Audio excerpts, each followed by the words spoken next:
Dans une initiative qualifiée par les experts de tournant historique dans la politique européenne, les pays de l'Union européenne ont officiellement annoncé le lancement des travaux de création d'une armée européenne unifiée.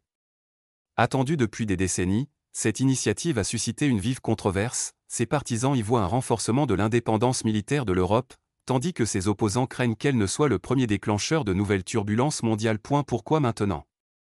Pourquoi l'Europe a-t-elle besoin d'une armée unifiée? La défense européenne a longtemps été principalement dépendante de l'OTAN et de la présence militaire américaine, mais les récents développements et des menaces croissantes pour la sécurité aux guerres qui font rage aux frontières du continent ont fait comprendre aux dirigeants européens que le temps était venu de mettre fin à leur dépendance totale à l'égard de Washington. Selon certaines sources, la décision a été prise après les menaces sécuritaires sur le continent s'intensifient, tant en provenance de l'Est que du fait de menaces terroristes renouvelées. Incertitude sur les engagements américains en matière de défense européenne, notamment après les récentes tensions au sein de l'OTAN. La volonté de renforcer la souveraineté européenne et de mettre fin à la dépendance militaire envers les grandes puissances. Les changements géopolitiques menacent la stabilité du continent, notamment avec des conflits dans des zones proches des frontières de l'Union. Que savons-nous jusqu'à présent de l'armée européenne? Selon les rapports officiels, l'armée européenne sera une force militaire indépendante composée d'unités de tous les États membres, dotée d'un budget massif estimé à des milliards d'euros, et sera prête à intervenir dans les crises régionales sans nécessiter l'autorisation de l'OTAN ou des États-Unis. Le nouveau projet militaire européen se concentrera sur une force de déploiement rapide de 50 000 soldats.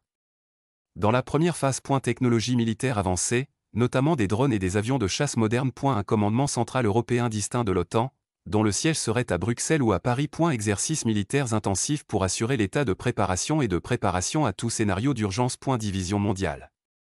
Sommes-nous face à une nouvelle alliance? La décision européenne n'est pas passée sans de vives réactions internationales. Les États-Unis ont exprimé leur inquiétude quant au fait qu'une armée européenne pourrait affaiblir l'OTAN et réduire leur dépendance à l'égard de Washington. Et la Russie a averti que cette décision pourrait conduire à une escalade militaire sur le continent, notant qu'elle surveillait de près l'évolution de la situation. Et la Chine observe la situation avec prudence, estimant que cette décision pourrait remodeler l'équilibre mondial des pouvoirs. Au sein de l'Union européenne, la division persiste entre les États membres, certains pays, comme la France et l'Allemagne, estimant que le moment est venu pour ce projet, tandis que d'autres, comme la Pologne et les États baltes, craignent qu'il ne provoque la colère de Washington et n'affaiblisse les alliances existantes. Ensuite, sommes-nous confrontés à une nouvelle force militaire qui va changer l'équilibre des pouvoirs dans le monde? Avec l'annonce de l'armée européenne, le vieux continent entre dans une nouvelle phase inédite depuis la Seconde Guerre mondiale. Cette armée parviendra-t-elle à assurer l'indépendance défensive de l'Europe ou ouvrira-t-elle la porte à de nouveaux conflits menaçant la stabilité mondiale? La plus grande question aujourd'hui, assistons-nous à la naissance d'une nouvelle superpuissance? Ou bien nous approchons-nous d'une crise mondiale sans précédent? Seuls les jours à venir révéleront la vérité.